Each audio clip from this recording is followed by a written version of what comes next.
Hi, welcome everyone. I am Grace. I am the current head of marketing for Giving What We Can, and I will be your host today for the Q&A that we have right now with three amazing panelists. So today we have Andrew Player, who is the Senior Operations Lead from Charity Entrepreneurship, Jack Rafferty, who is the co-founder and director of the Lead Exposure Elimination Project, aka LEEP, as well as Luke Freeman, our Executive Director at Giving What We Can. Welcome all. So to start off, I'm just going to read through the questions in the Q&A feature. So if anyone has any more questions, feel free to pop them in the Q&A and we can read them out to our panel.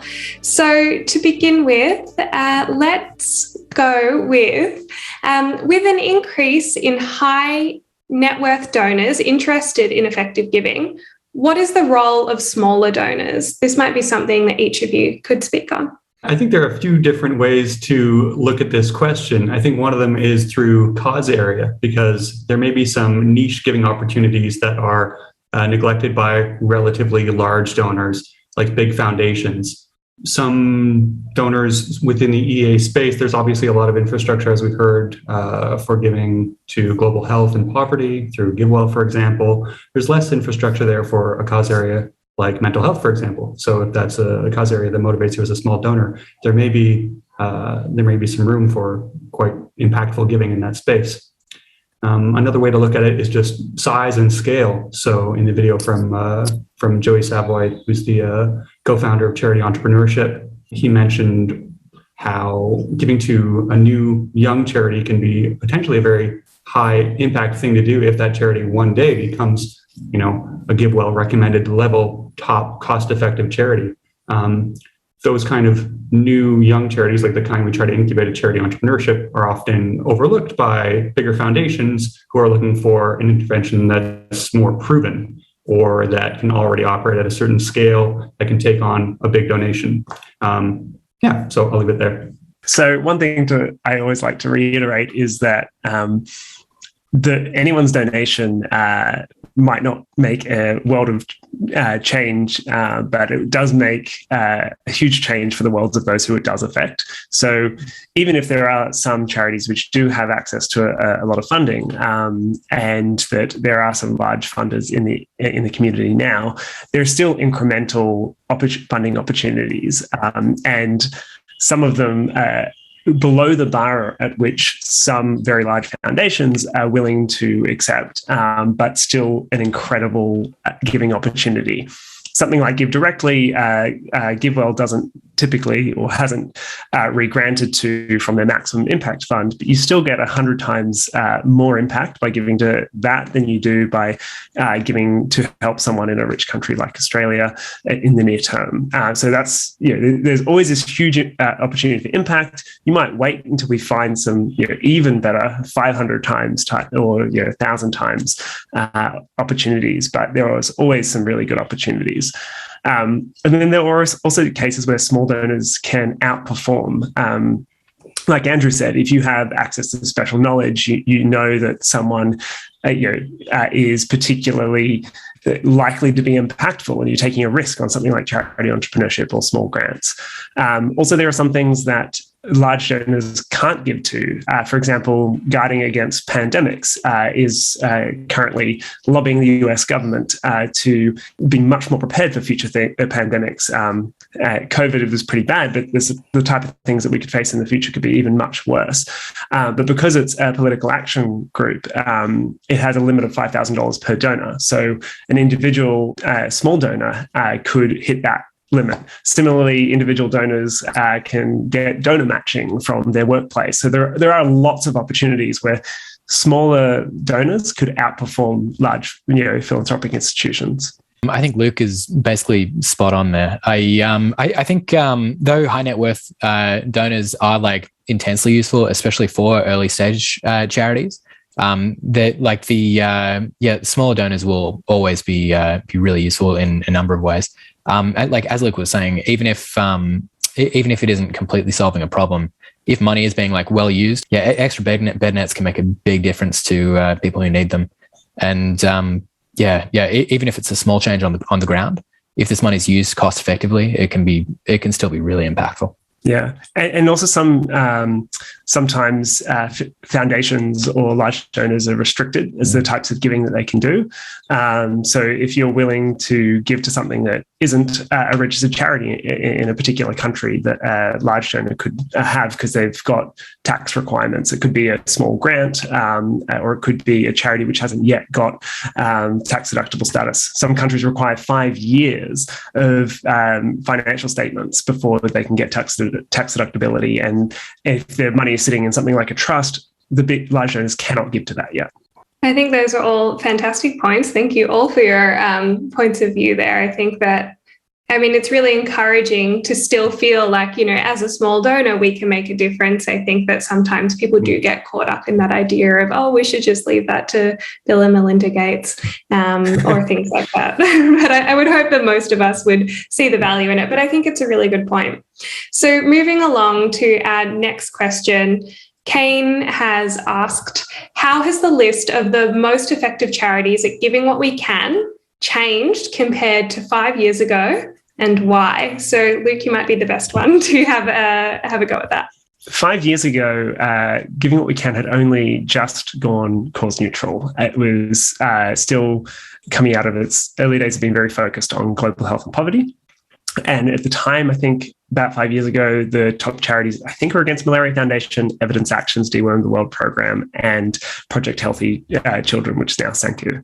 So where things lay today, Giving What We Can doesn't do primary evaluation research. We instead rely on our trusted evaluation partners, like we mentioned earlier, GiveWell, Animal Charity Evaluators, Founders Pledge. So the cause diversity is a lot bigger than it was back then, and some have come and gone, but it is a lot more well-viewed diverse, taking into account animal lives or the lives of future generations. Next from Anonymous, we have a question for Andrew, but maybe this can also apply to Jack as well. So which cause areas do you expect to help start new charities with charity entrepreneurship?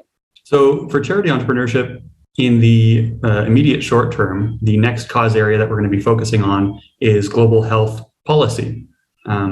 This is as opposed to global health direct interventions, which is something we've done in the past with charities like, for example, Suvita or Fortify Health or Family Empowerment Media. And it's a bit more in the realm of what Jack is doing at Lead Exposure Elimination Project.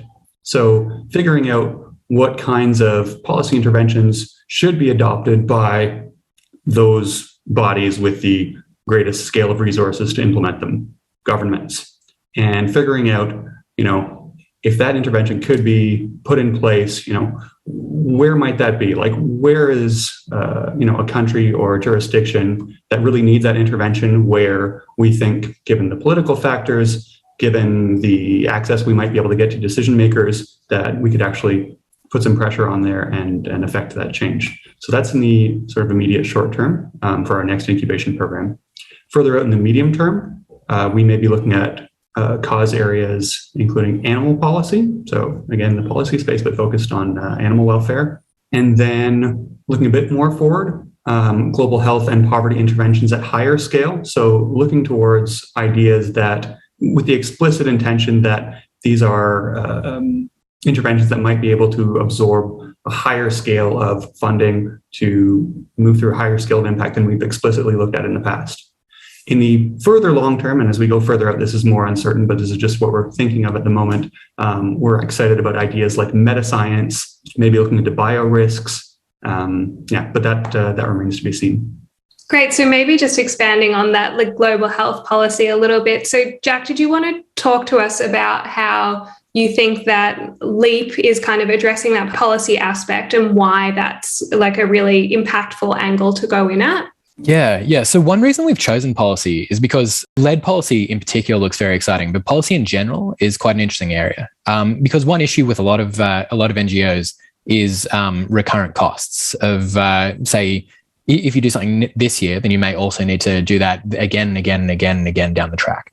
Whereas with policy, one thing that's really potentially quite exciting about it is if these things can be introduced, like one for like quite low cost, because a lot of these things are just say regulation to introduce new rules, and two, enforced at very low cost by government as opposed to NGOs, then it enables a far greater scale of impact for, or it potentially enables a far greater scale of impact for far lower cost. It is currently a bit of a risky bet at the moment, which is why it's so exciting to explore.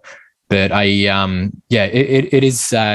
If we were looking for something that could exceed GiveWell top charities, policy ideas seem really, really exciting, I think. But I think one of the big uncertainties so far has been whether new organizations can actually get change in policy. It was quite unclear to a lot of people how easy that would be.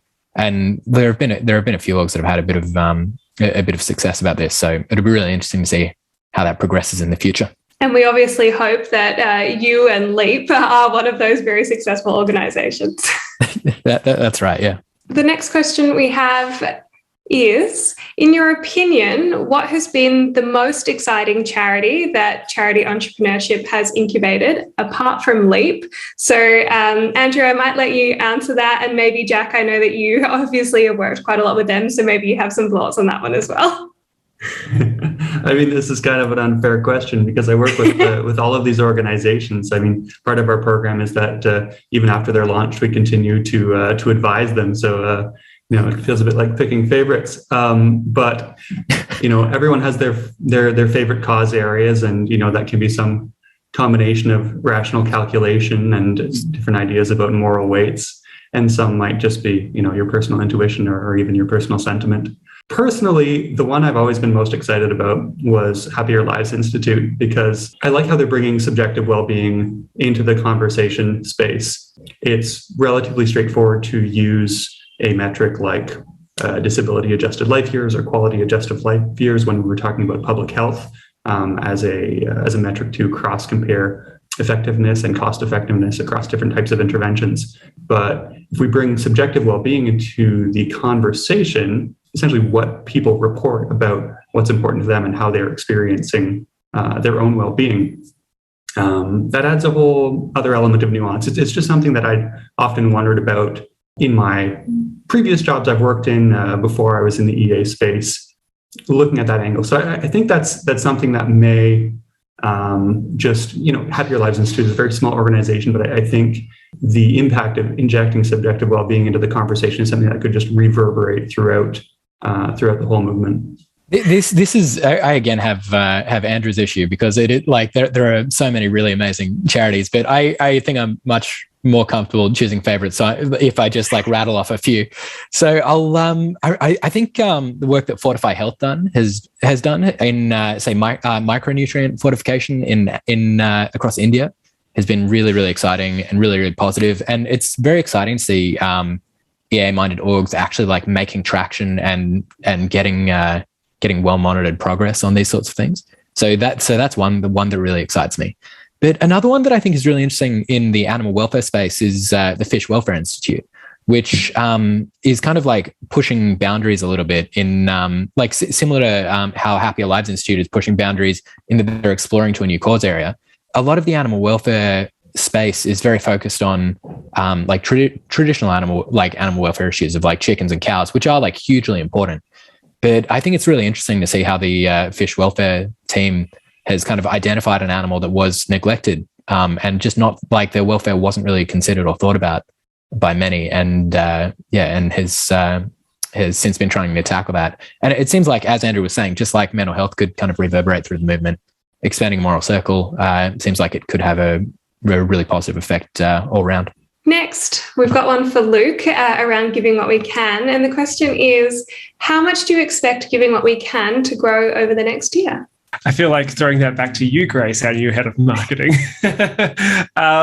Giving What We Can has a lot of changes coming over the next 12 months, slight shift in focus. In terms of pledges, I would love it if we had another year like we've had in the last year, where we had 2,000 pledges between the Giving What We Can pledge and the trial pledge. I'd love to outperform that. It's the biggest year we've had in ever, but quite a big change to previous years leading up to that. But yeah, what we're looking to start looking at shifting donations and also just growing the community further beyond people who are making giving pledges as well. So watch this space. Yeah, I think it's a really exciting time. I've just joined Giving What We Can 2 weeks ago, so I hope that there is a beautiful growth trajectory in front of us, and looking forward to growing our community. All thanks to Grace. Next up, we have a question from Edith, and the question is, do you think that an emphasis on doing the most good you can do sometimes leads to an analysis paralysis? I think this is something that we could all relate to probably a little bit. The effective altruism community tends to draw analytical people or just, the kinds of people who would ask themselves, what is the most good I can do, tend to be fairly analytical people. I know this is something I grappled with a lot, even long before I knew about the effective altruism movement or knew that there were people out there trying to answer these questions in a really rigorous way. So yeah, I think probably all of us, as you said, Grace, can relate to this. What I try to think for myself is that, I'm biased towards being overly analytical and I'm susceptible to this. Therefore, I need to overcorrect towards action and take the idea that analysis has diminishing marginal returns. And at some point, it's time to act. And that's why I really love charity evaluators out there who, I'm not going to do the research myself to the level that GiveWell has on global health and poverty charities. They've done that research. They've done it transparently. You can go in and look at that. And that holds true for some of the other charity evaluators out there. For me, that really helps just make the decision, say like, okay, that's the one. I'm going to go with that because I've thought about this enough and now it's time to act. Yeah, I really agree with that. I think I think if you're an analytical person, erring on the side of action is really, really important because it is so easy to kind of agonize over these things and kick the can down the road indefinitely. But I've also had a second solution, which a donor friend of mine uses, which is when people do have analysis paralysis. I think like one approach that's really good is to kind of err towards action bias. But the other approach is to recognize that if you're donating, you don't necessarily have to choose just one or the other. A lot of people I know hedge their donations. So they say interested in animal welfare or also interested in, say, global development or also interested in, say, long-termist causes. And for a lot of them, splitting things between, say, like climate change and also like addressing poverty kind of takes a bit of the risk out of the donations because they can be more certain that they're getting some form of impact that they're excited about. Yeah, I was speaking to one of our members the other day who was saying that he has 36 causes that he likes to support, and which I think is amazing, right? If you care about that many things, I think it feels very powerful to make a significant difference or make a difference across all of those.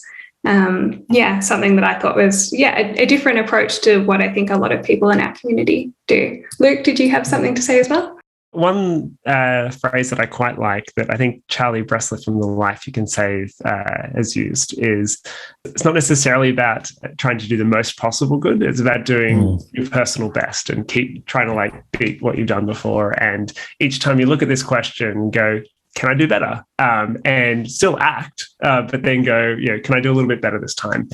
And what might I not have considered?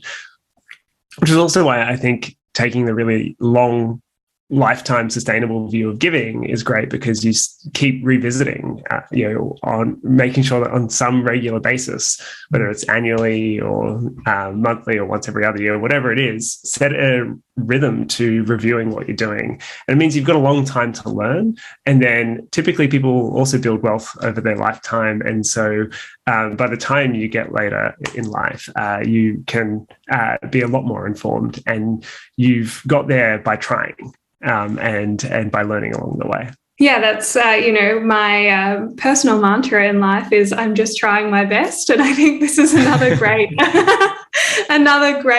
time to apply that phrase where you're just going to try your best. Okay, for giving what we can, Luke, should we focus on getting members from specific professions with high incomes? giving what we can, like one thing I love about it is incredibly diverse as a community. We have everything from teachers and tradespeople to investment bankers and startup founders who become billionaires. Like there's quite a broad community, and often you find that this diversity brings diversity of thought as well, and that people learn from each other. That being said, I also think that there's a pretty strong case that those who have more have both a responsibility and an opportunity to give more. And so it is easier to fish in those ponds, so to speak. And so, we've done work over the past year doing things like events targeted at consultants or people in medicine or law or other higher earning careers, both also not just covering the idea of giving, but also showing how those careers can have direct impact as well. And so people can be following that existing career path, doing good with their career and donations, either within the existing industry or applying that to new things like the not-for-profit industry. So, one of the new charities that came out of our program this year is called High Impact Professionals. It exists to build communities within certain professions interested in effective altruism. So reaching out to those communities, say, consultants, people working in finance, what have you, and supporting them to do as much good as they can. And that can be through encouraging effective giving. It can be through mobilizing their social capital, getting them to build giving programs within their places of work. Please check them out if that sounds relevant to you. It's High Impact Professionals. Okay, moving on to a broader question from Edith. Effective altruism is a great movement, and I would hope to see it proliferate even more. Don't we all?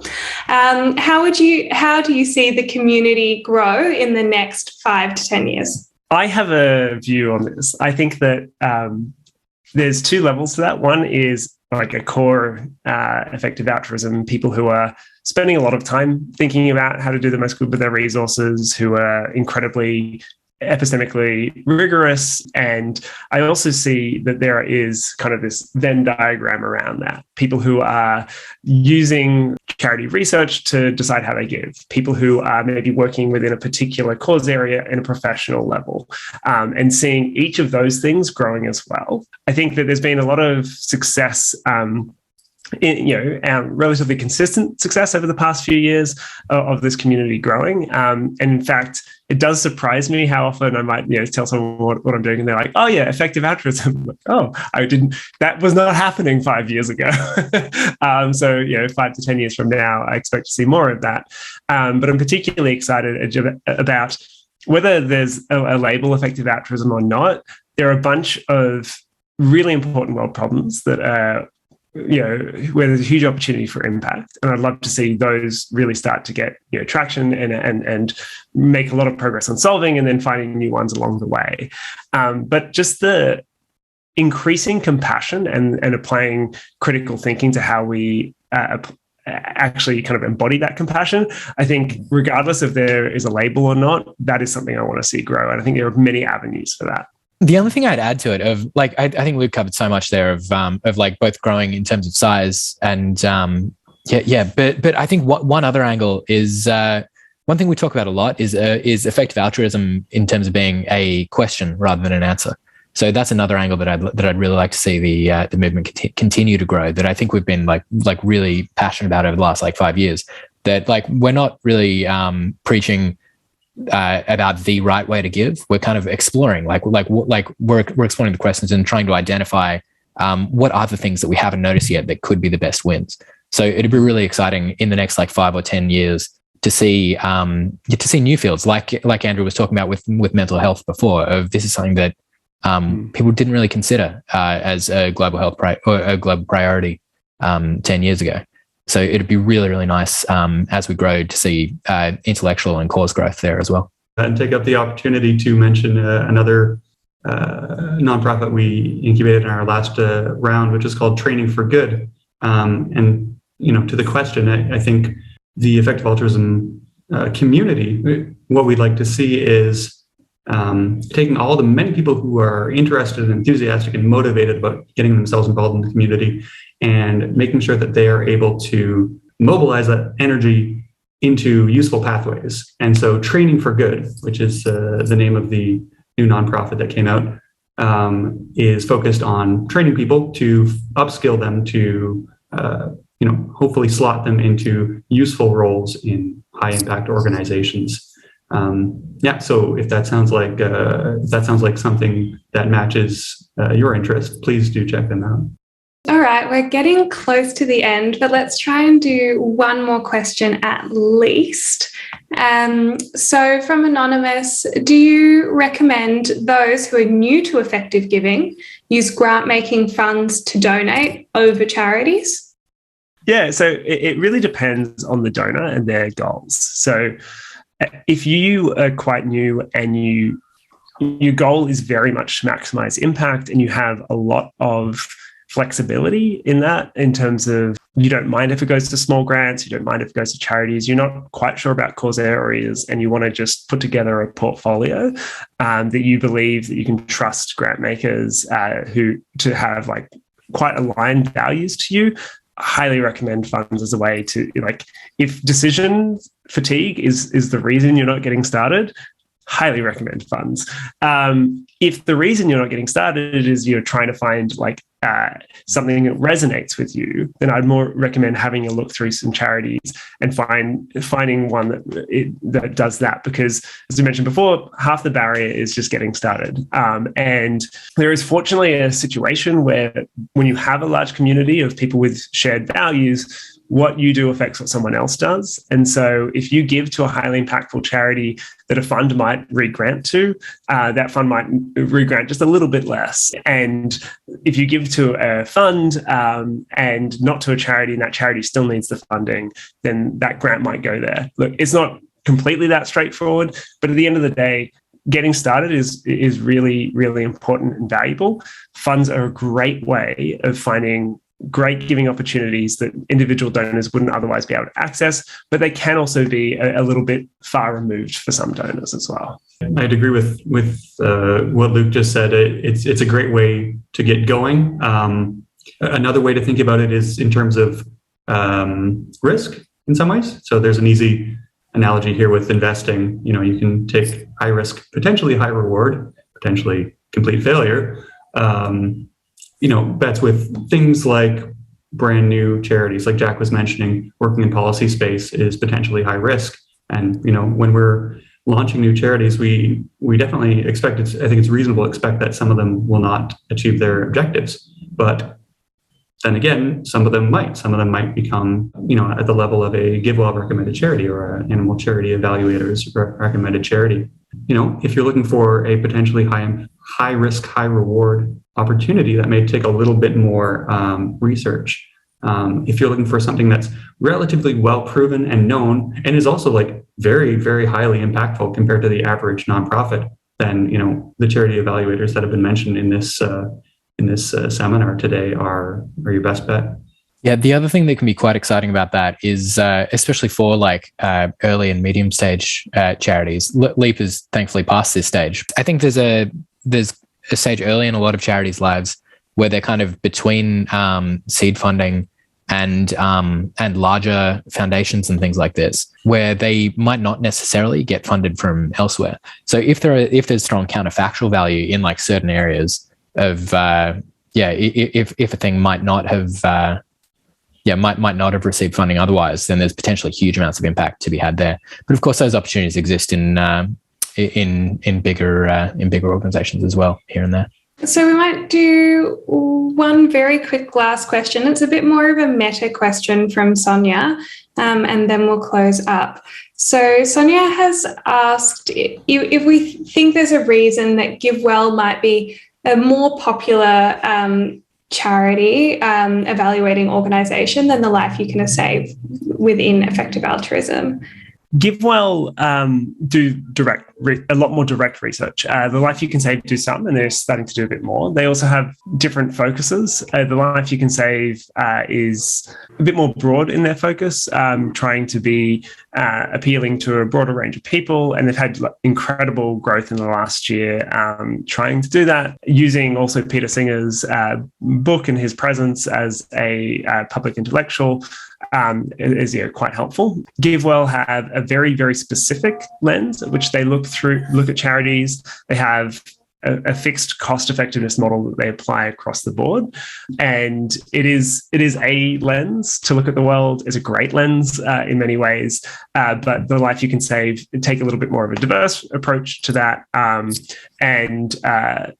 So in terms of if you're looking at something that's very consistent, GiveWell has done the same thing for quite a long time, and then they've kind of changed it slightly, but they've been very consistent. So that's why it's quite an easy thing to robustly recommend. That's very understandable to a lot of people, but it does apply to fewer people because it is a narrower lens. Well, I think that was a great answer to that question. So I wanted to thank each of you for being on our panel tonight.